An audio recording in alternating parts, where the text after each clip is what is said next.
issues first. Looking at the time, we are really running behind schedule. So I want to suggest that every presenter, we are giving them only 15 minutes, but if it can be less, the better. Then we are going to have to open up the session at the end.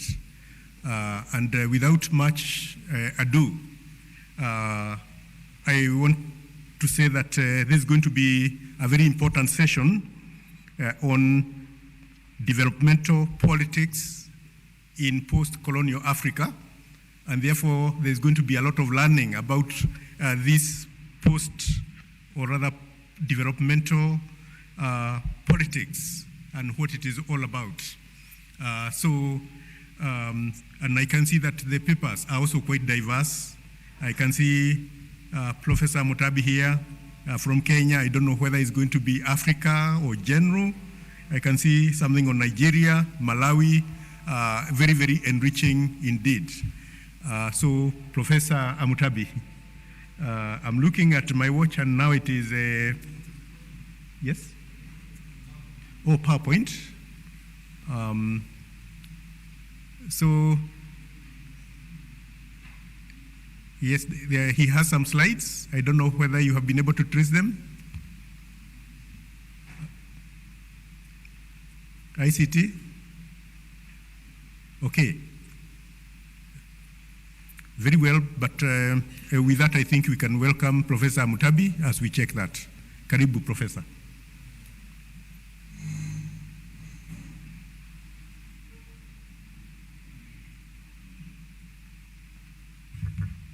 So thank you very much, Dr. Kiruthu, my contemporary in the trenches of academic journeying for all those years. I would like to begin by just pointing out anecdotally that my presentation is about a revolution. And my argument is that we need to relook the whole notion and concept of revolution.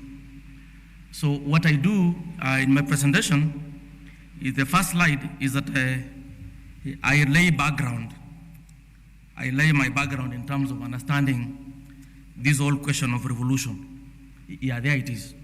So you go to the second slide, the next slide please, is revolutions are negative, they are also positive, but I will spend more time on what I consider to be positive revolutions. Negative revolutions are not good for the world. People get killed, property destroyed, and so on. So I'll talk more about what we need to consider about positive revolutions. And here I'm concerned about the redefining and reconceptualizing the whole notion of revolution.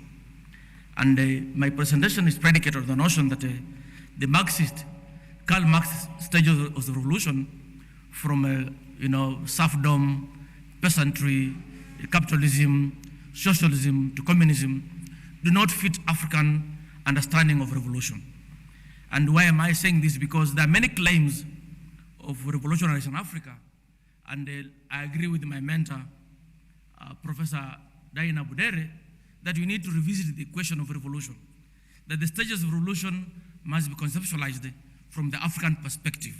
Like you're talking about decolonization, we also need to begin to reconceptualize the whole notion of understanding some of these concepts and how they apply to Africa. So that Karl Marx revolutionary understanding is predicated on the issue of ideology, that you can't have revolution without ideology. It's true, but the ideology must be progressive. Ideology must be all-embracing and holistic and so on. Because it talks about mobilization, whether it's through the peasantry, or whether it's the hoi polloi coming together and causing a revolution, or the workers, the lumpens, the lumpen proletariat, as he calls them, that the lumpens must be mobilized in order to cause a revolution. Now I'm getting into the place where I get into the academic Holy Spirit. So you'll bear with me. Now when I begin to move fast, you'll know that I'm getting into the academic Holy Spirit when I talk about mobilization and uprising. That Karl Marx talks about mobilizing, recruiting and mobilizing the proletariat or the lumpens and to overthrow the bourgeoisie. how the bourgeoisie overthrown. But in Africa, we don't have the proper bourgeois. What we have in Africa are petty bourgeois, those pretenders to be wealthy but are not wealthy. They're basically wealthy because they're thieves. They belong to kleptocracies. So we can't really conceptualize them as bourgeois as such, because they're not true. They are really false bourgeois. They're really false bourgeoisie, like my friend Professor Christian Thibon would suggest. So we need to conceptualize the whole notion of revolution predicated on the absence of the proper bourgeois, when you have just pretenders to the bourgeois status. So there's the creation of new structures that come with the revolutions. What are these new structures that we're talking about? And I'm trying to lay this background in order to lay fault. I'll be faulting some of the pretenders of revolution, like Yoweri Museveni of Uganda, like Paul Kagame of Rwanda, that they're basically falsehoods of revolution. Move the next slide, please. So the idea of revolution must really get beyond the colonial project. We cannot just look at revolutions in Africa vis-a-vis the colonial project. We must begin to look at true revolutions in Africa. And I'm happy to point out that Che Guevara, one of the leading revolutionary fathers, Che Guevara points out that there must be revolution, the revolution must have a cause. What's the cause of this revolutionary? In 1994, I attended a very, very big conference in Dakar, Senegal, where Professor Daniel Nabudere said, are we really having revolutionaries in Africa, or these are World Bank revolutionaries? These are World Bank and IMF revolutionaries. What are they changing? They're just vehicles, weapons being used by aid. Now that aid has been weaponized, we are talking about weaponization of aid. So can we have revolutions with aid? Can you really be a revolutionary if you are dependent on somebody else? Or can you only become a puppet revolutionary? So I'll be using various concepts to construct this notion of revolutions and so on. When do we say a revolution is successful? These are the issues that Che Guevara gives us. False revolutions in Africa. Please go back to the slide on false revolutions in Africa. That the revolution to be successful must be original in terms of ideas. That the ideas must be original. They must create some kind of coherence in terms of futuristic propositions. They must be mass movement based, that the majority of the people must be involved for the revolution to be true to it and so on. Not where we find a few eating, like the case of Uganda. In 1986, I was a first year at the University of Nairobi, and I was playing soccer for the University of Nairobi Red Brigade, and we were playing in Kampala, Uganda at Makerere. When Museveni addressed us, he was very youthful, he had just taken power, and he had 10 points of his revolution. But I'm sorry to point out that the revolution collapsed many years ago. Why? Because the mass mobilization factor is missing in Museveni's mobilization agenda in terms of revolution. Secondly, his comrades in arms, people like Varisto Kategaya, people like Diana Budere, they all have been kicked out, even Kizza Besigye. So we no longer have a revolution, because the revolution must have unity of purpose. So the moment we begin to see comrades falling by the wayside, like we saw Lenin doing with Trotsky and so on in the Soviet Union, then we see that collapsing and so on. That's my popular mobilization there. Then they move the next slide, false revolutions. Yeah, then popular uprising. Is the revolutionary spirit popular? Are you having popular acclaim? We've had pretenses at revolutions in Africa, for example. And I'll be talking about these revolutions because we have falsehoods about revolutions. In Ghana, we've had people pretending to these, especially during the time of Jerry Rawlings. We've had the same in Zambia, under Kenneth Kaunda and the Chiluba and so on. Even in Kenya, we've been promised revolutions, especially during the discussion of dynasty, and the hustler movement, revolutions and so on. We have had the same thing in Malawi, So I want to debunk this notion of revolution. Revolution is just a simple concept, a simple word that we just want to misplace. It has to have purpose and structures and so on. The next slide, please. So here, this is my take now of the revolutionary agenda, that do you have an ideology of all the revolutions in Africa, and I've analyzed about 66 in my article, 66 of them. Of all those revolutions, only one in Africa has been successful. And I'm sorry to dismiss these revolutions of Museveni's, of Kagame's, and others by the wayside. because I'm an authority in revolutions, I think I don't owe anybody an apology for dismissing the little revolutions. The revolution I know that was as Masao Foundation, and these are structures I've created from borrowing from Che Guevara, from Karl Marx, and so on, to create now my structure of a true revolution for Africa. It must have a foundation through civic engagement, through civic education, and so on. It must have what Mazrui has called a penetration in the souls of the people, for them to aspire to what the revolution is speaking about and preaching about, and so on. So it must have that penetration. The number 4, it must have counter-penetration. Many of the revolutions in Africa collapse at the level of counter-penetration. When we see other competing ideologies coming in, Western imperialism, Asian takeovers, and so on, then the revolutions collapse. So you must have that penetration, and also now counter-penetration. Then after counter-penetration, now we must have now new ideas and projects. Not recycling what has been done elsewhere, but new ideas and projects. This, to me, will stand out to be a true revolution. And when I analyze the revolutions in Africa, please move the next slide. All one person fits this a revolutionary spirit, and that is Mwalimu Julius Nyerere of Tanzania. Why am I pointing this? If you read the Arusha Declaration of 1967, Nyerere lays out the foundation of his revolution under Chama cha Mapinduzi. If you look at the structures of peasant involvement, it was not 100%. About 70% or 80%, you can give it to him. Ujamaa villagization program succeeded only partly. Especially what happened that was a mistake was the Nguvukazi villages when they were created. That if you are a vagrant in urban areas and you are not engaged, usefully and so on, you are arrested and taken to forced villages where you are supposed to undergo some forced labor in terms of production of food and so on. But if you look at Nyerere's stand and what happened in Tanzania, the revolution was successful in terms of mobilizing people under an ideology, and that there was a very useful penetration using Kiswahili as a language, Kiswahili as an instrument, and the party as a mobilization instrument. If you look at Museveni's revolution in Uganda, it collapses at counter-penetration.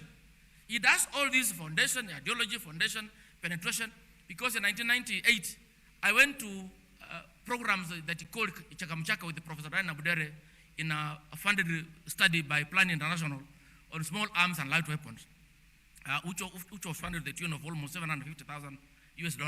We spent almost 3 months traversing northern Uganda. And what I found out that he had successfully done what Nyerere had done in Tanzania, because Museveni is a student of Nyerere, Kagame is a student of Nyerere, and even Kabila, the father to whoever became president eventually, is a student of Nyerere. So if you look at Nyerere's students, they failed at counter-penetration. Because Museveni's experiment was very successful. Because when I go to Uganda today, for example, I'm external examiner at the Islamic University of Uganda. When I arrive in Mbale, within 6 hours, I'm usually called by the local LC3. He calls me, Professor, we can see you have come back. So you wonder, how does he know this? So that's penetration, making sure that you understand the entire structure from the village up to the national level. That the LC calls me and says, Professor, you're here. How is Kenya? So how does this man know that I'm here? So that's penetration. You're knowing everything that takes place. But the counter-penetration in terms of other alternative views must be accommodated. Because even democracy, you must have those alternative views being accommodated. New ideas. What has happened in Uganda that is new? There's nothing new. Uganda still grows matoke. When you go to Mbale, I went to Mbale before Museveni. I go to Uganda, I still eat matoke. There's nothing that has changed. You still eat that matoke. What has changed in Uganda that is different, that has made this not a revolution, is the notion of Bichupuli in Uganda, for example. Many of you understand Bichupuli. Bichupuli is a name for corruption in Uganda. And the Bichupuli emerged as a result of Sabagala's stories in Uganda as the mayor of Kampala at that time, that they are rich in Uganda, were accumulating a lot of money, putting up very, very big palatial homes, in many places. The Holy Spirit is now catching up, and I'm told now to conclude. So I'll not go into the story of Chupuli that accounts for the failure of Museveni's revolution in Uganda. You are cutting a long story. Move the next slide, please. Move the next slide, please, because I want to conclude now that I've been warned about time. This is now I can end my academic Holy Spirit here. That the revolutions need true revolutionaries to succeed.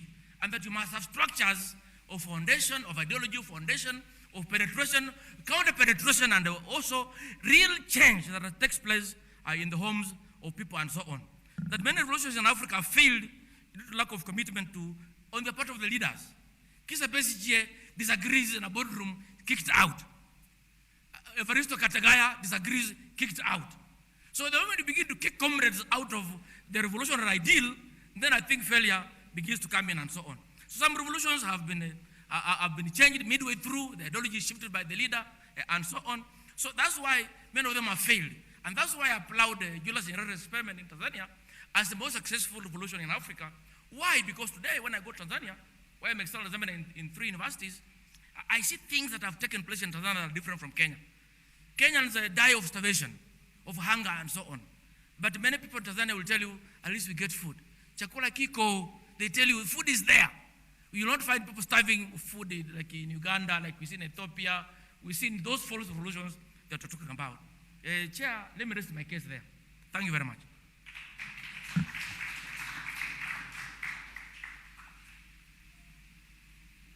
Thank you, Professor Mutabi. Let us give him a warm clap.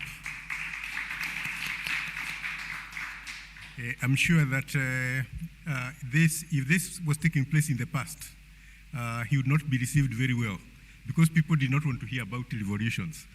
But thanks to the freedom that we have now, we are able to talk about revolution. So we'll be able to ask him more questions and interact with him because he's telling us about forced revolutions in Africa. And we also want to know what happened in Libya, for example, during the time of Gaddafi, or what happened in Tunisia recently during the Arab Spring, whether that was a forced revolution or not. So thank you very much. So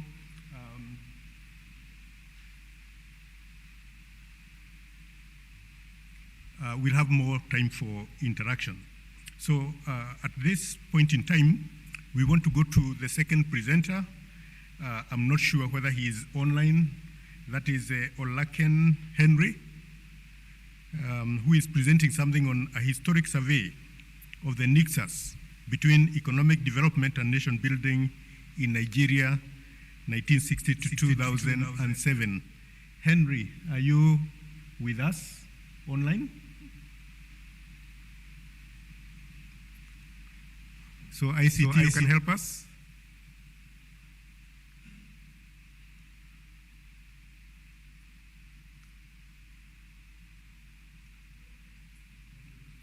Henry, he's not there? Oh, he's there. Henry? Oh, he's not there. He's not. Looks like we are going to miss that one for now. Maybe he's going to join us as we go on. For that reason, we can go to the next one. And that is again on Nigeria. And this is Onoho. I can see Onoho online. Onoho is going to present something on Nigeria's development plan 2021 to 2025, an evaluation of objectives and philosophy. I don't know whether he'll have enough time to tell us about their new president, the one they elected recently, President Tinubu and Buhari. Onoho, you are most welcome. Thank you so much. Thank you so much, sir. I hope you can hear me. Yes, 15 minutes, Onoho. I hope you can hear me. Yes, we can hear you loud and clear. Yeah. But perhaps I should switch off my video so that the network might be better. Is that all right? Yes, Onoho, we can hear you loud and clear. The floor is yours now.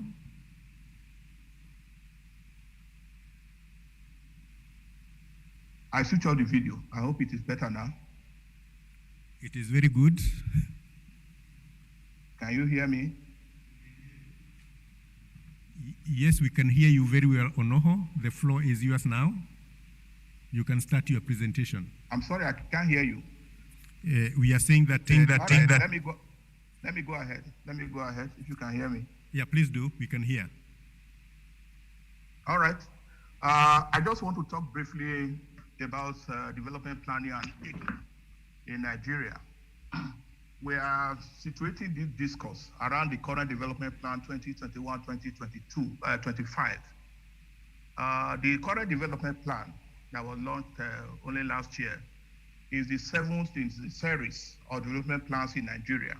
Nigeria started development planning in 1946. Somehow there was lack of intensity, lack of consistency, and so there was a break in development planning. So what we have now is a welcome return to measurable development outcomes. What have we done here? What we have tried to explain is that the first two plans in Nigeria, in 1946 and 1955 respectively, were by the colonial departing regime, the departing colonial regime organized those two development plans that covered 15 years, 1 year after the end of the Second World War. We had development planning in Nigeria.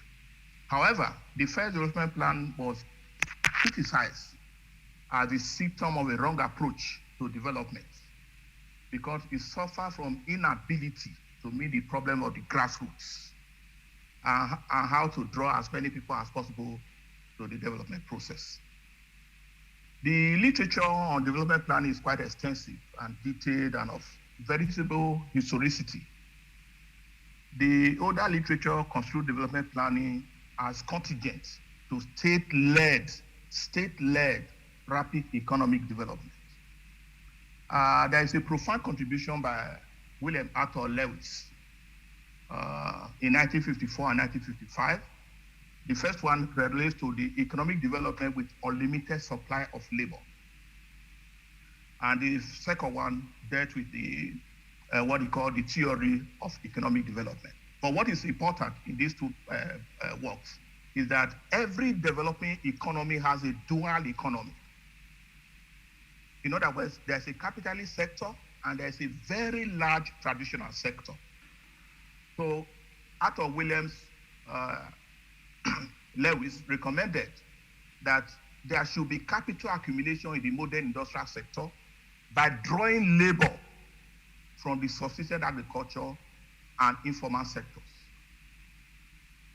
There is another explanation offered by Hancock that the tools of development in Africa and in developing world generally should enable developing countries to allocate national resources mainly to activities that will bring about improvements in the welfare of the people and the provision of those physical facilities which may be regarded as the minimum necessary for the improvement of the country and its population.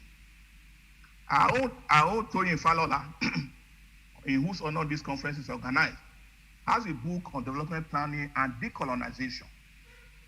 What is of interest to us in that particular book is that he traced the development finance structure in Nigeria.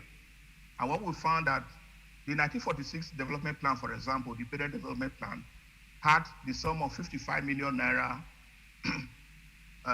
of which 23 million naira was to be funded by the colonial government, the Colonial Development Fund, 17 million naira by loans, and 15 million naira by means of taxes of the internal economy of Nigeria. Now, this historiographical account points to loan contracting for economic expansion and eventually led to what we now call debt pionage. I will just rush to say the whole purpose of development is that structural transformation should happen in these developing countries so that the national socio-economic system can secure higher and sustained economic growth and a distribution of national income which is acceptable to all parties in society. The Nigerian, this fourth national development plan in Nigeria actually suggested that it is possible to use development plan as a possibility of deliberate weapon of social change. I just want to also jump a little bit. I don't know how much time I have in my hands. That to say that at a point, the development plan in Nigeria was considered as surprisingly socialist in character because of the discussion I just gone on about revolution. The important point here is that many developing countries imitate the slogans, a rhetorical commitment to socialist objectives but a technical commitment to neutral policy tools and practical achievement of capitalist results. That's the experience in Tanzania. That's the experience we have also had in Nigeria. So when we look at the literature generally, we come to a few conclusions. We can draw some few conclusions.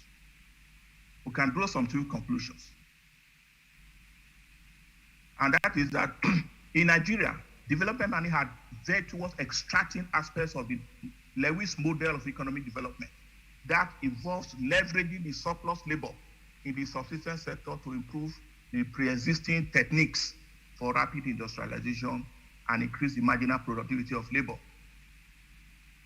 This argument has been adopted by China and India.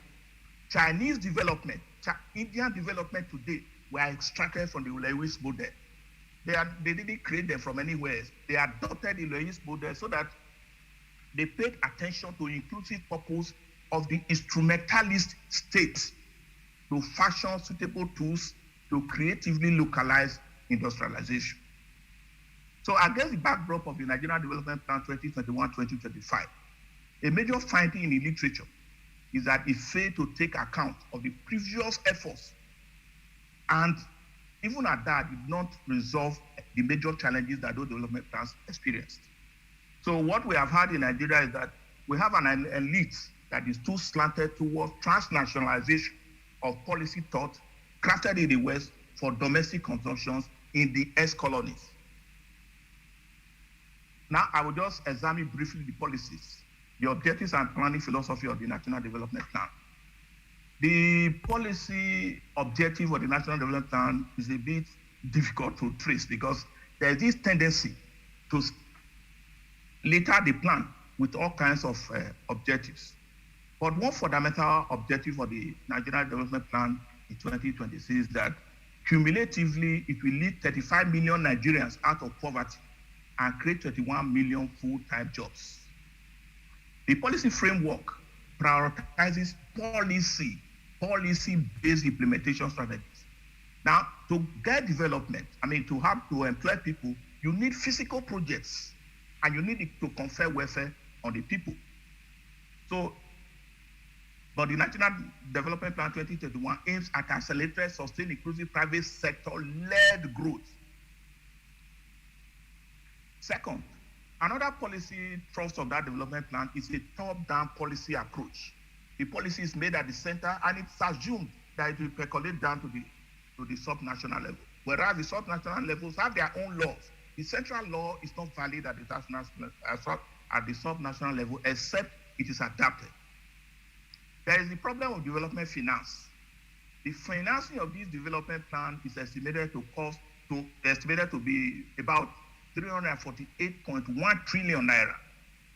The government is estimated to contribute only 49.7 trillion naira, or 14%, while the balance 298.3 trillion naira, or 86%, will accrue from the private sector. But there is no evidence that the private sector organizations declare willingness to undertake such huge liability. And this is a repetition of a mistake that Nigeria made in 1962 of saddling the private sector with responsibility they lack the capacity to bear. The private sector in Nigeria has become an appendage to the public sector. And so the state bureaucracies tend to get a little bit confused. And Bodenheimer actually made this point that when private sector is largely controlled by foreign interests, and when the state bureaucracy itself relies on material and ideological support from abroad, the autonomy of the state bureaucracy must be illusory. That is the situation we have with the development plan. The growth rate of the new development plan is estimated to be 4.6%. This is one of the lowest growth rates we have ever experienced in Nigeria, because previous development plans had estimated 8% growth rate, 9% growth rates, and some of them actually exceeded that. So we'll do a brief critique of this development plan and round up. Development plan in Nigeria has two major characteristics before now. These are the means of the grassroots through decentralized decision-making and using planning as a tool for socio-economic change. Unfortunately, these two high moments of Nigerian development planning were not captured in the current development plan. There's also the catch phase to diversify the revenue sources. But this is it's a rehash of the development plan of the strategy plan of 2009. And then there's a point here about conditional cash transfer that has become central in the current development plan. The studies elsewhere, both in Nigeria and in Uruguay, for example, shows that the care of the people form of conditional transfer tend to have multiple objectives to cover education, health, investment, and so on and so forth. But Frederick Ebert Foundation in Nigeria found that the program was not designed necessarily to suit the needs of the Nigerian households. And in Uruguay, we found that CCT is not effective unless benchmark against certain indices, like the impact on school attendance, child labor, and labor supply, and so on and so forth. In other words, the literature generally does not find significant impacts of CCT program on labor supply. So I'll try to round up, sir, by saying in comparison, the 1970 development plan in Nigeria projected a growth rate of 6%, but at the end of plan period, recorded 8.2%. The 1975 plan projected a growth rate of 9%. If you compare that with the 4% growth rate of the projected in the current development plan, you see that the ambition of this development plan is a bit puny. So I'll conclude, sir, by saying that the current national development plan fundamentally diverges from the nature and character of previous project-based plans that range between 1946 and 1980. The current plan is an uncritical adoption of a set of free market theories that will hamstring the Nigerian state from interposing in the market to manage the major economic variables and protect national interests. The current plan mischaracterized the fundamental ambition of development and diverged it from the conferment of welfare on the people. Onoha, please the planning conclude. philosophy sees into the fact for a weak state system. Hello? But this anti-developmental state caprice Onoha. is contradictory to the expectation of the market to Hello, deliver Onoha. unescrutable public goods. Onoha, Because can you hear the us? market is interested in profit maximization, not in delivering of unescrutable public goods. So if you want me to round up, sir, I'll just conclude that we have suggested that the current development plan has to be revised to correct the major drawbacks and retain the hope invested in medium-term development planning in Nigeria. In other words, it is important to adopt a workable theory of development, especially the Lewisian quality generalization found effective elsewhere. Otherwise, the purpose of planning as a tool of measurable outcome may become forlorn. Thank you so much, sir.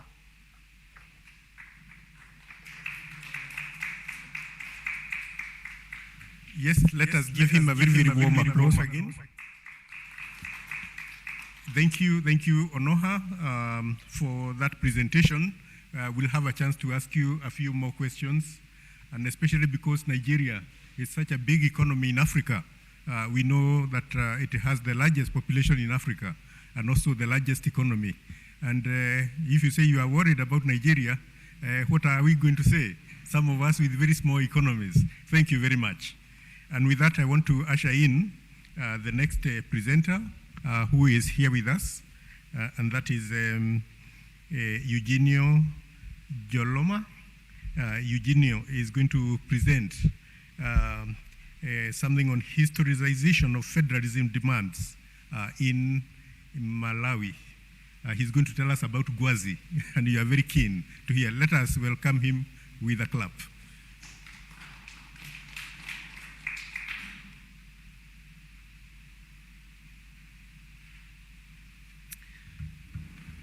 Good evening, everyone. Would you please share the screen? Yeah. Yeah.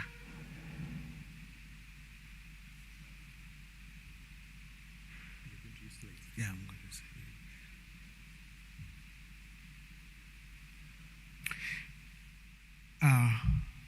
My name is Eugenio Njoloma, as has been said. I am from the Department of Governance, Peace and Security Studies of Mzuzu University in Malawi, but currently studying at Makerere University for PhD in the Department of History, Archaeology and Heritage Studies. What I have brought forth here in this topic, historicization of federalism demands in Malawi, is a conversation that is quite muted among scholars in Malawi. I'm very happy to share, or very proud to share, nationality with the likes of Tiyambe Zeleza Manda, but also the great Tandika Mkandawire, who is late now. But even literature review on their work has not really shown a critical interrogation on ethnopolitical entrepreneurship by a specific group of politicians belonging to an ethnic group called Tumbuka. I want to show you a geographical map, an ethnic map for Malawi.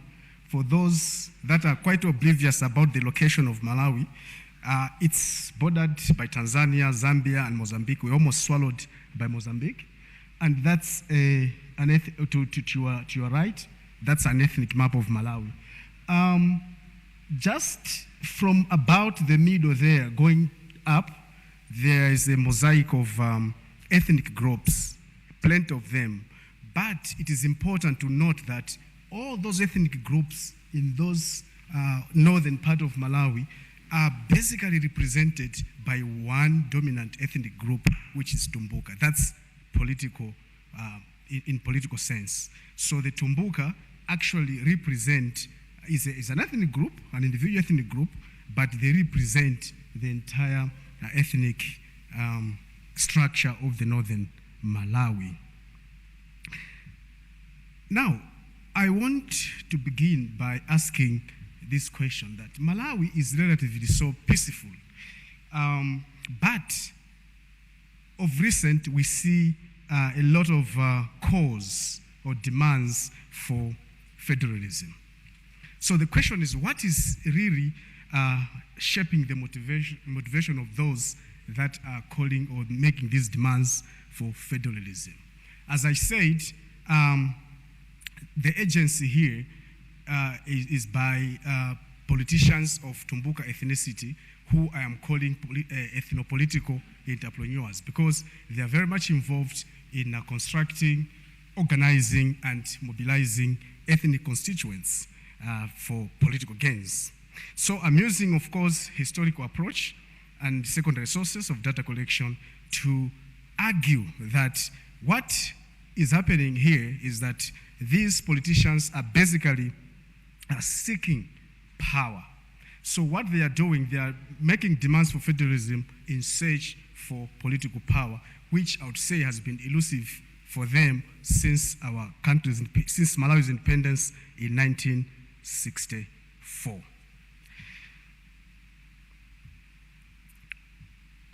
Now, I will not belabor to define what federalism is. There are so many definitions about federalism, but I want to focus on ethnic federalism, which, or federalism first of all, as a politicized phenomenon, whereby political actors seek to gain power, but also they want to use ethnicity to propagate their interests.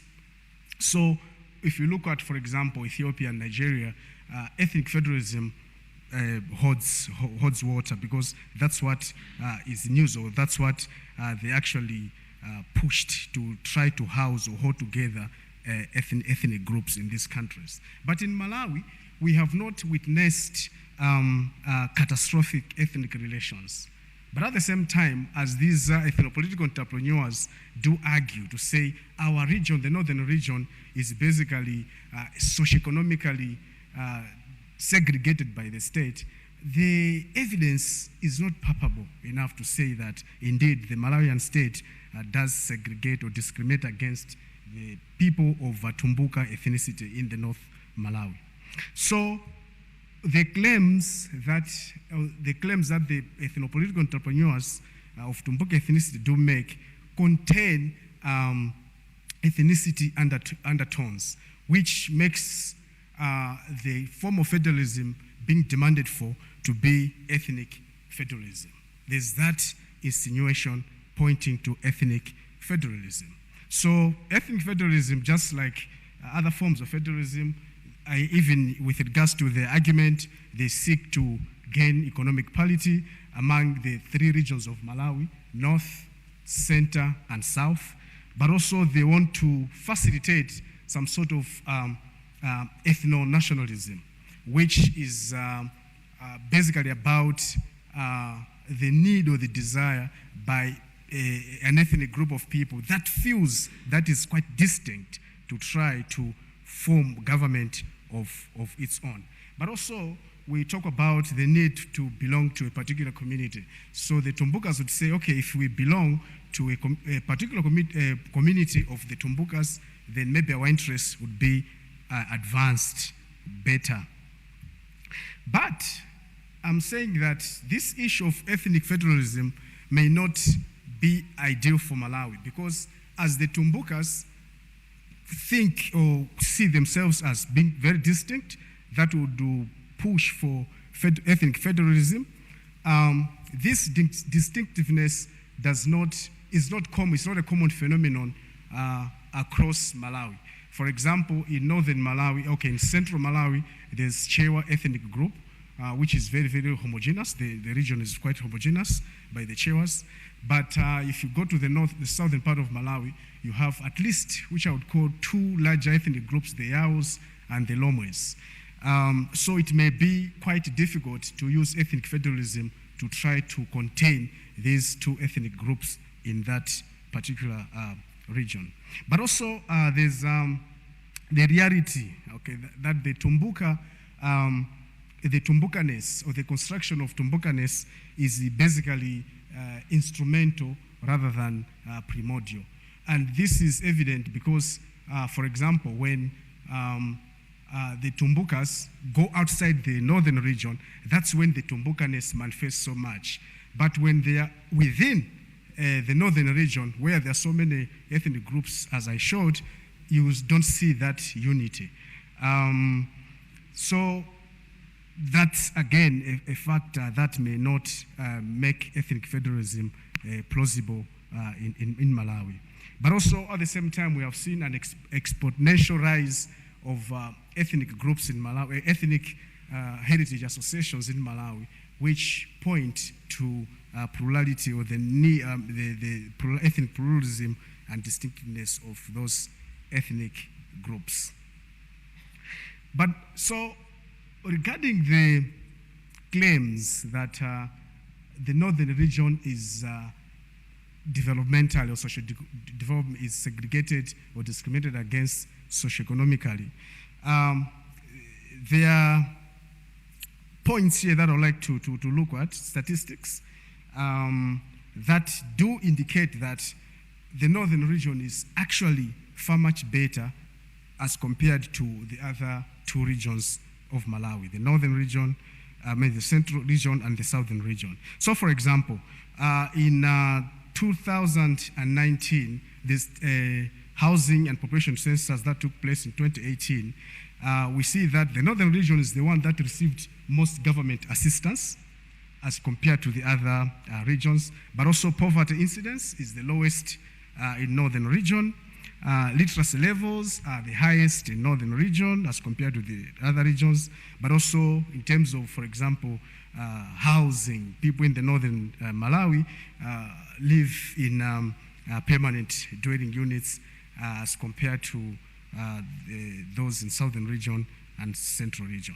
There are many other indicators that do show that the northern region is far much better in terms of socioeconomic development as compared to other regions in Malawi.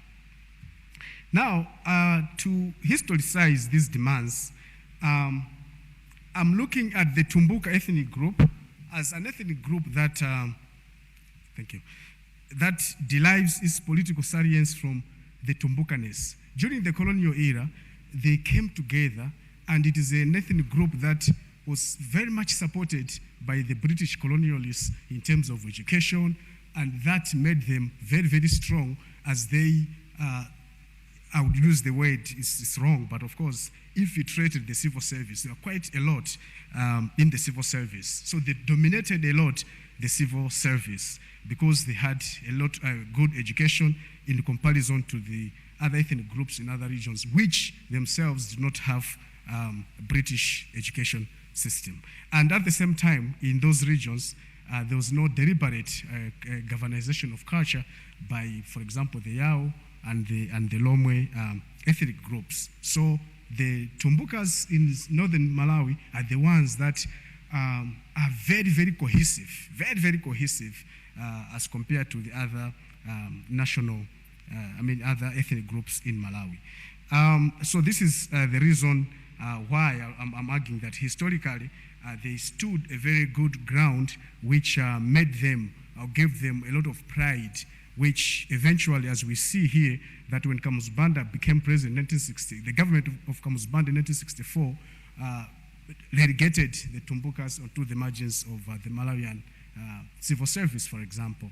And the successive governments from 1994, when Malawi attained independence, no Tumbuka has ever become the president of Malawi. And we see a lot of ethnicity undertones among the Tumbuka politicians that do claim that, we are missing out on development simply because none of us has ever been on the highest political seat in Malawi. So the trend has gone on like that until now, when we have President Lazarus Chakwera, who himself is also a Chewa. And all the other leaders, Joyce Banda, the only female president Malawi has had was a Yao. We had two Mutalika brothers, Bingwa Mutalika and Peter Mutalika. We are both Lomwes who belong, the Lomwe was historically a very, very marginalized ethnic group in Malawi. So these are the dynamics that are going on in Malawi, and I'm arguing that it is the reason why the Tumbukas politicians are making a lot of demands for federalism. Thank you very much.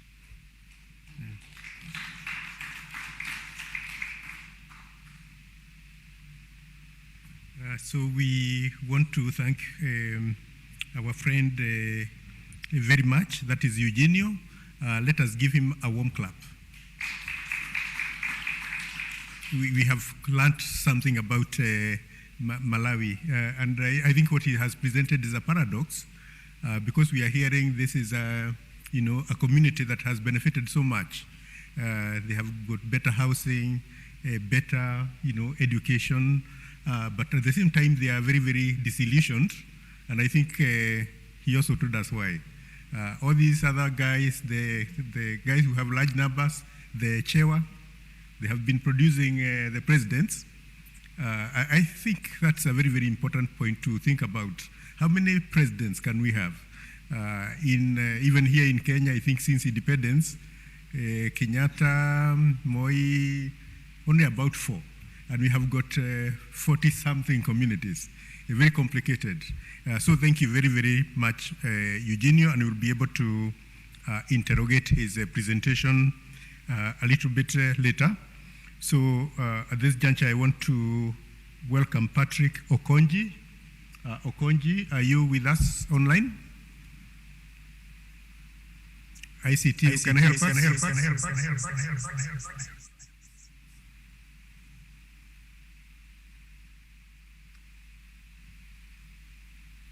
Yes, I think I can see him online. Okonji, can you hear us?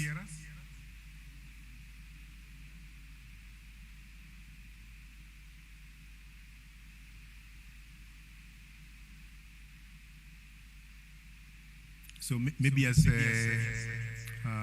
Okonji comes, just to introduce his presentation, he is going to talk about an interface of ontological regimes and colonial exploits in the development debacle of Africa. Okonji? Okoji, let us know so they can hear our voice. Okoji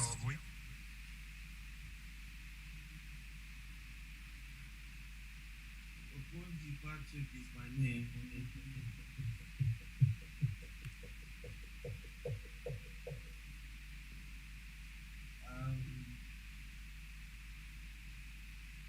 So sorry, my internet connection here. Okoji, the floor is yours now. I don't know if you are hearing me. We cannot hear you well, Okoji. Maybe you can be a bit loud.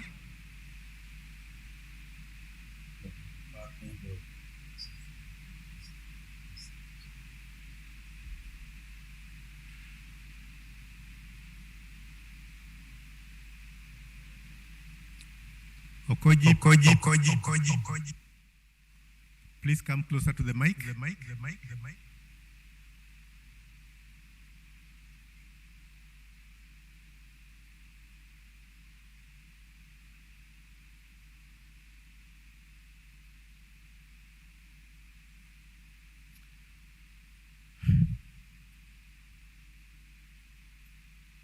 Seemingly, Okoji is having a problem.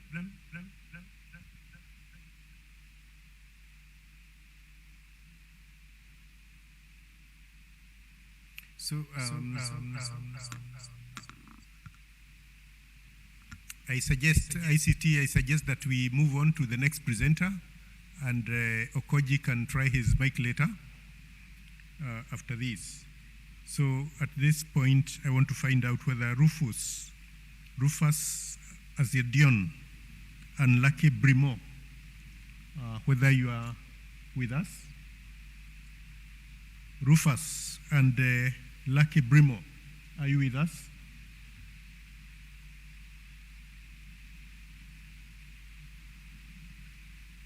Okay, so we want to give you this opportunity. Please let us know whether you can hear us. Rufus, that's a plan. And my co-author is Brimo. Look, I'll be presenting a paper titled Modernizing Correctional Services in the First Century Nigeria. What this paper is about is that the correctional service Nigeria is established to ensure that prison serves as a deterrent, reformative, rehabilitation, and reintegration tool for ex-inmates into society. So regardless of the existence of institutions, which is the correctional services, the alarming increase in crime and insecurity throughout Nigeria calls for serious and investigation. So in doing this, we interrogated some objectives. One, to examine the effectiveness of prison as reformation. Two, as rehabilitation. Three, as reintegration center. And also to find out whether prisons serve as a deterrent to criminals in Nigeria. So as we go about it, we employed primary and secondary schools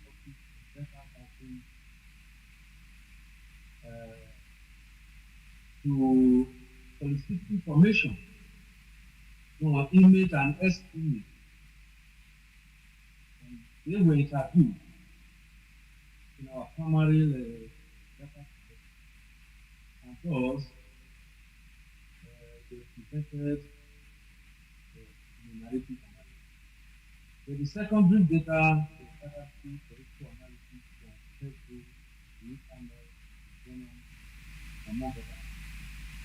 Then the paper utilized rehabilitationist, humanistic, and social disorganization theory. And this formed the political orientation. The theory set out the human beings need to be rehabilitated to develop the diversity of themselves and their society. The findings of the paper reveal that correctional centers are falling short of their expectations as they lack the ability to respond and reintegrate S-image into society.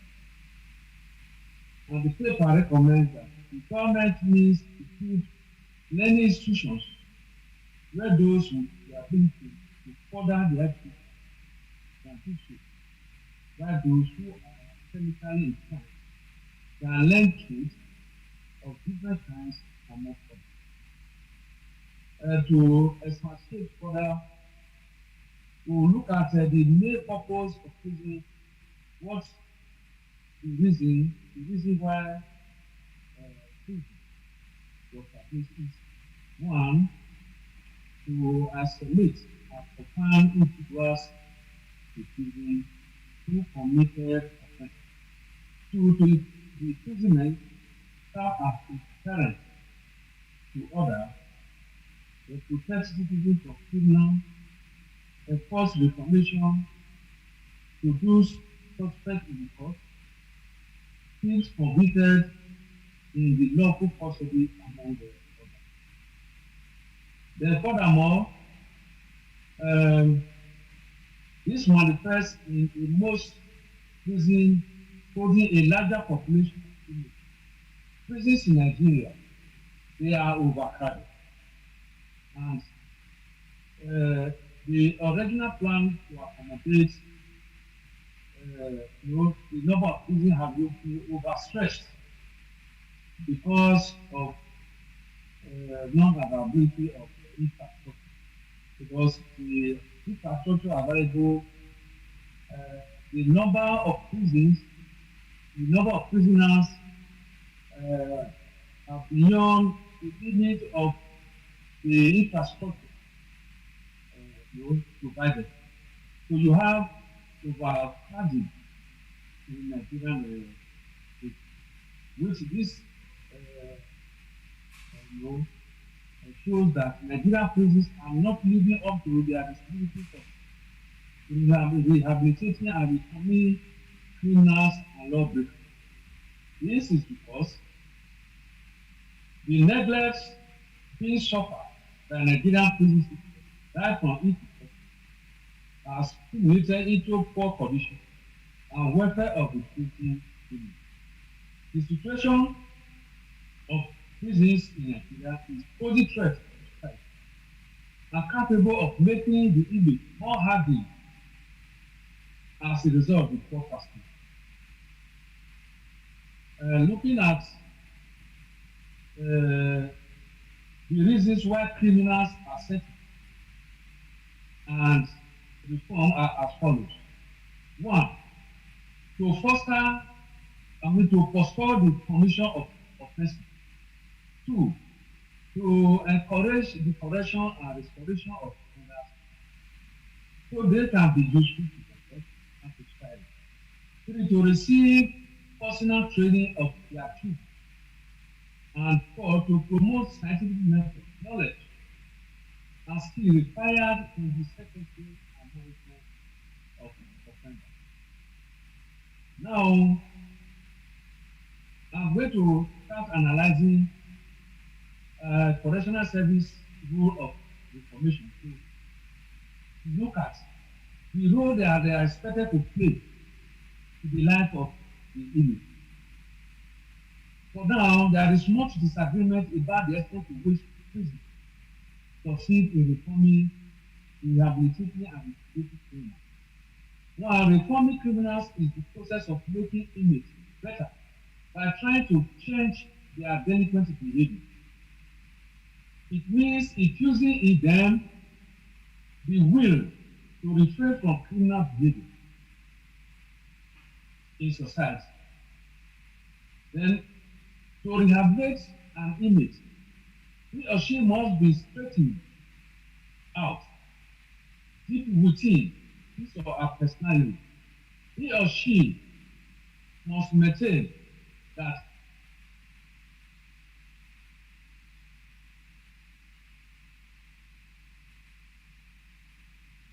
he remains prison.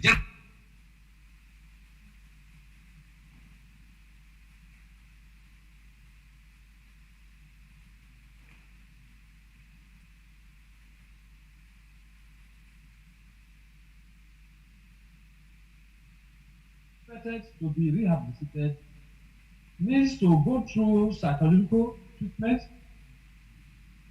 physiological treatment, educational and vocational program. And if there's anything short of that, it means that the prison, the purpose of establishing prison is just to keep the image of the offender out from the society. So from personal interview, I find that imprisonment is not very effective as a rehabilitative device because, as gathered, some of the offenders admitted to prison have been in prison before because the individual released from prison commits further crimes. There are many reasons why imprisonment is not a very effective method of becoming a typical criminal. One is that our prisons are not conducive to rehabilitation. For example, most correctional centers are severely overcrowded and understaffed. This means individual treatment program must be sacrificed in the interest of maintaining order and keeping the correctional system going on a day-to-day basis. Thank you. 2 Another minutes. important reason why correctional center face Hello, 2 minutes. 2 minutes to conclude. 2 minutes so that you conclude, please. every prison. The subculture cannot only help typical criminals cope with prison life, but also instill value in them, which could prevent them from becoming law-abiding citizens after their release.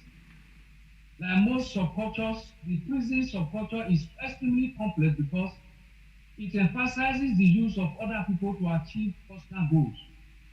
The prison subculture also fosters a disdain for authorities as prison officers are target of suspicion and distrust.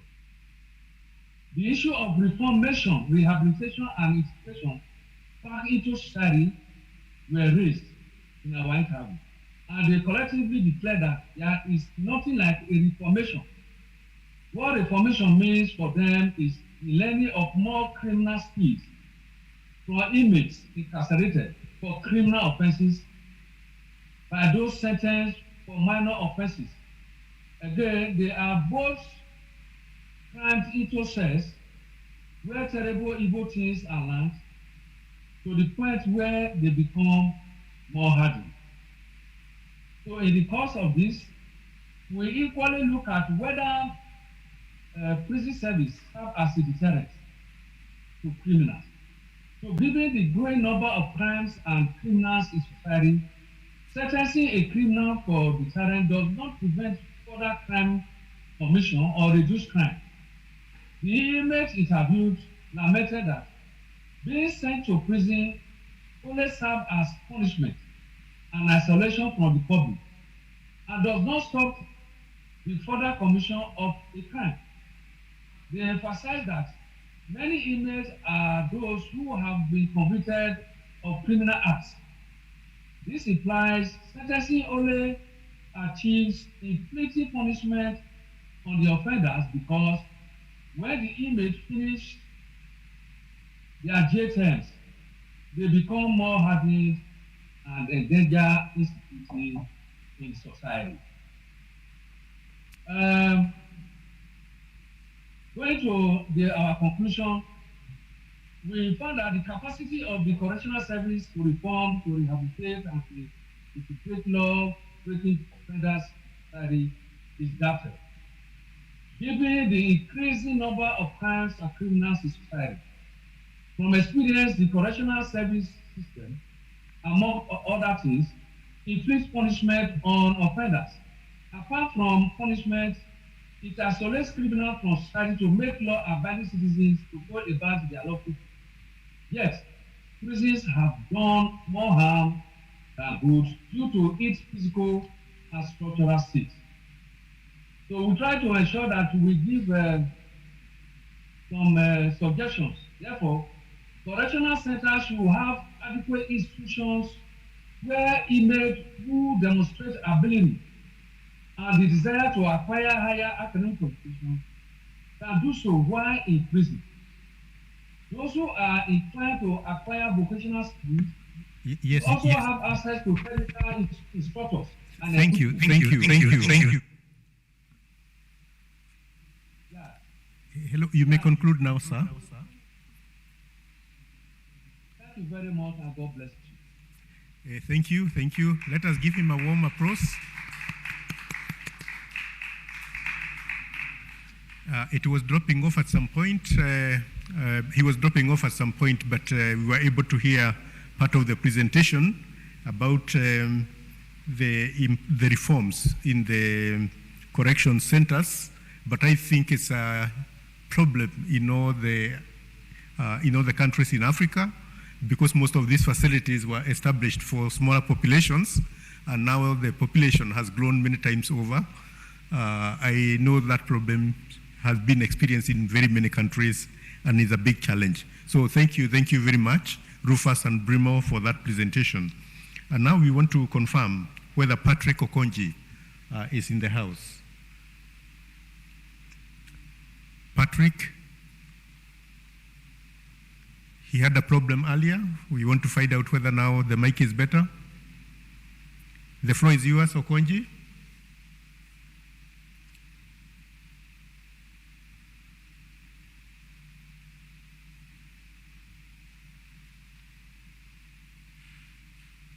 Please unmute him. I can see he's muted.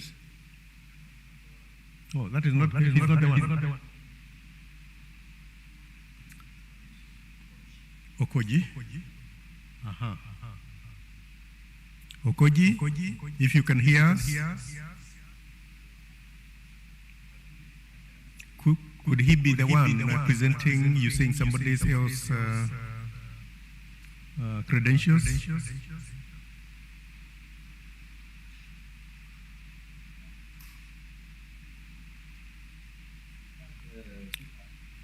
ICT.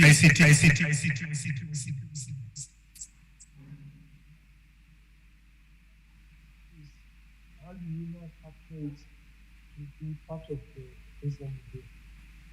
It's competition. It's a problem.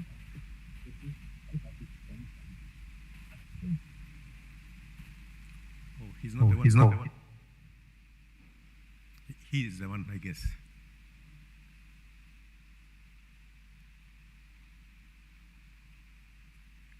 So, Okoji, can you hear us? The floor is yours now. This was us. Yes. None of that. Falola is a big killer. No. They are doing it.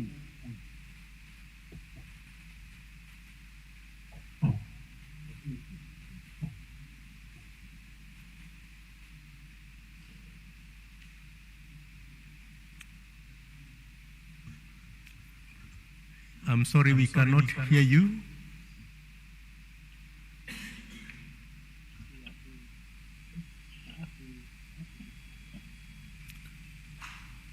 Oh dear, looks like we are having a problem. So I suggest that maybe we can give him a little bit more time and we go to the questions so that the presenters can interact with us.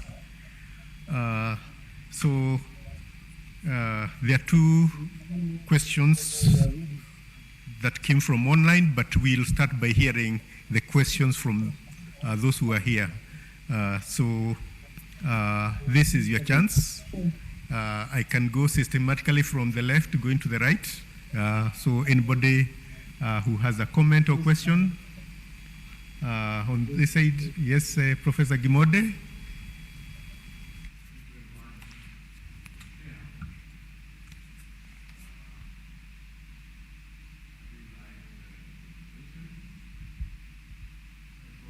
Tabi, you dismissed African demonstrations of revolution as being very pseudo. To a very big extent, I agree with you, but you said one was successful. I thought you left us midstream. How successful was the Tanzanian revolution? I mean, how revolutionary is Tanzania today? This is unfortunate that we could not follow the online presentations. The case of Malawi, I think we need clarification exactly. Historicization of federalism demands in Malawi, but you are talking about the Tumbuka. Is it Malawi or is it Tumbuka? And why would the Tumbuka want federalism? They're already enjoying a position of general privilege over the others. Why do they need federalism for that particular matter? I was not even very clear what presentations were made virtually, whether it was, I think, a historic survey of the nexus between economic development. Was it presented? We could not follow. I don't know really what happened on the screen. That was not presented, was it? It was not, okay. So those two, I'll be happy if they made some comments on that. Thank you very much.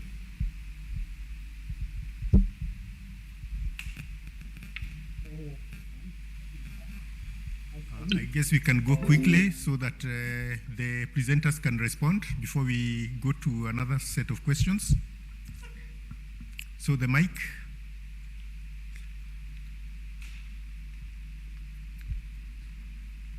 Yes, I think it's good. You can respond.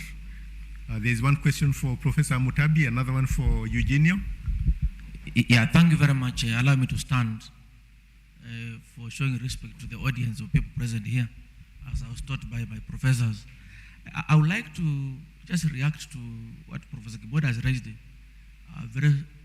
very quickly and very briefly, because if you look at Tanzania as a socialist model under Ujamaa, one of the agenda items under Nyerere was self-reliance, and the Ujamaa villages were predicated on ensuring that Tanzania was self-reliant on food production.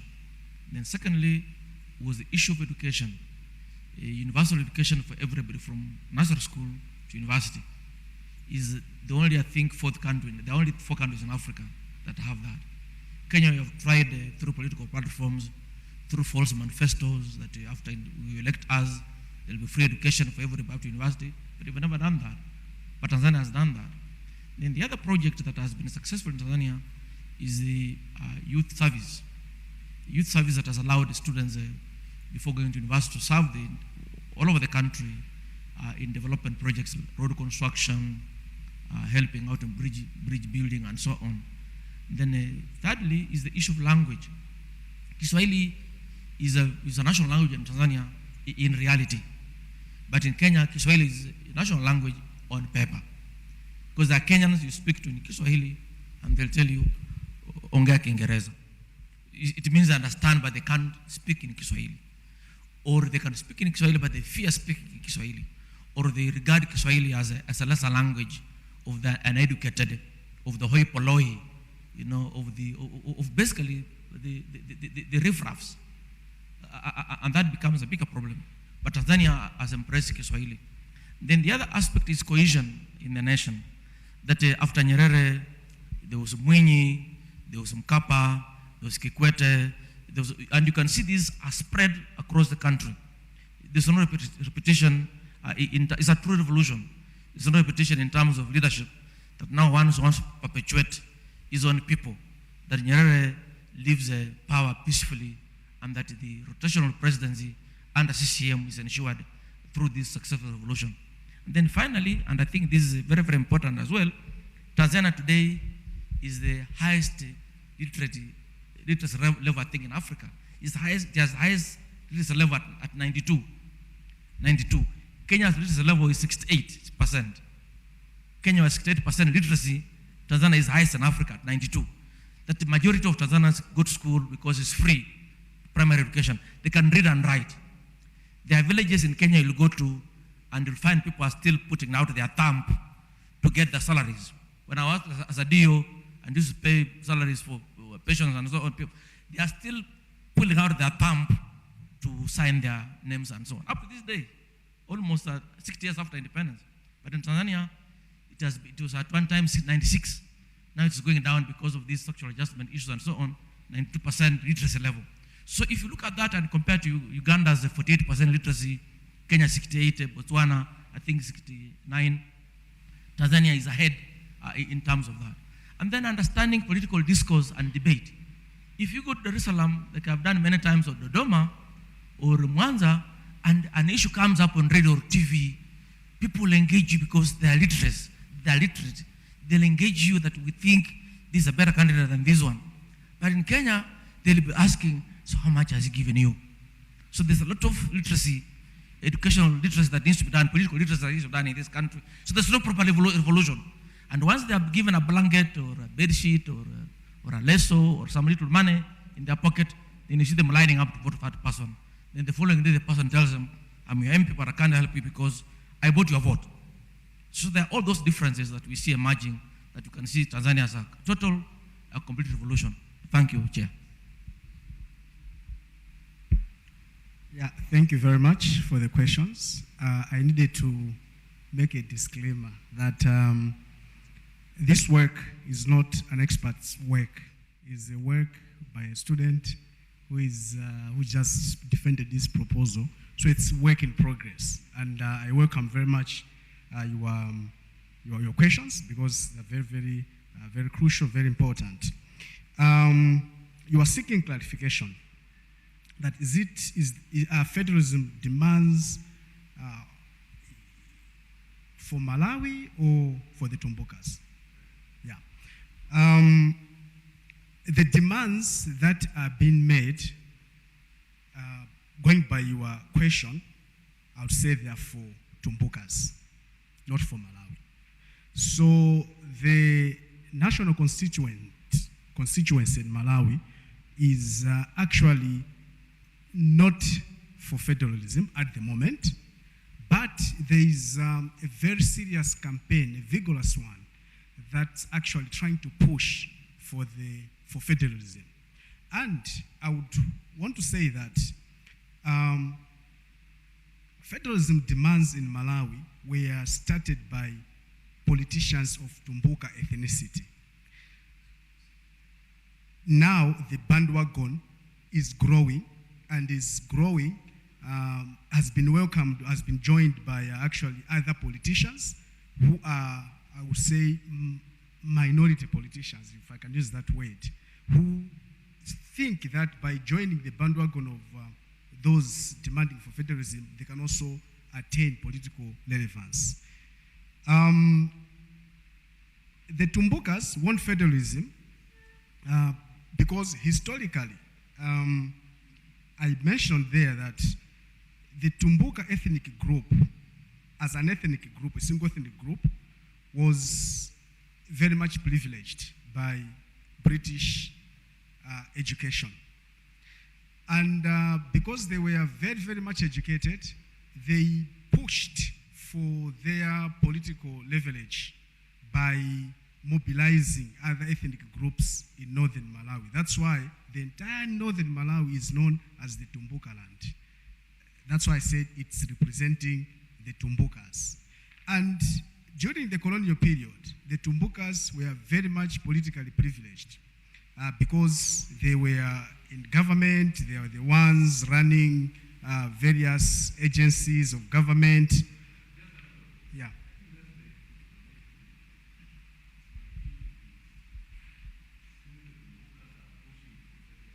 Yes.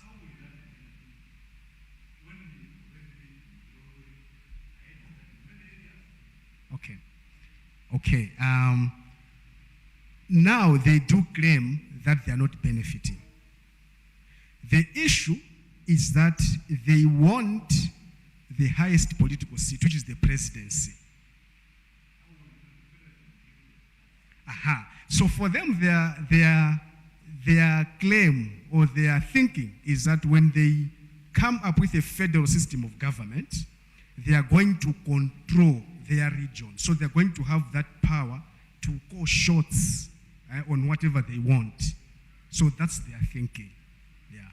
But in the end, my argument ultimately is that when they begin to do this, because there was a study, Afrobarometer survey that was carried out, I think some 2 years ago, that indeed showed that the people of the northern Malawi, who are the Tumbukas, are discriminated by the state. But the people said they are not in for federalism.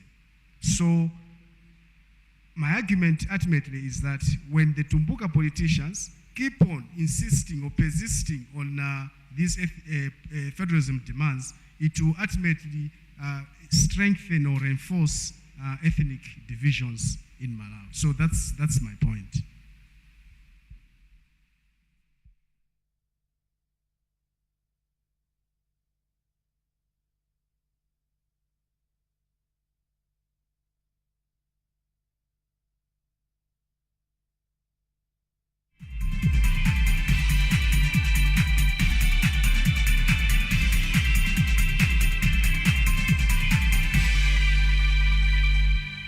Are you an aspiring media practitioner, a graduate, or you just want to advance your skills in television production? Then welcome to Kenyatta University, where education meets innovation.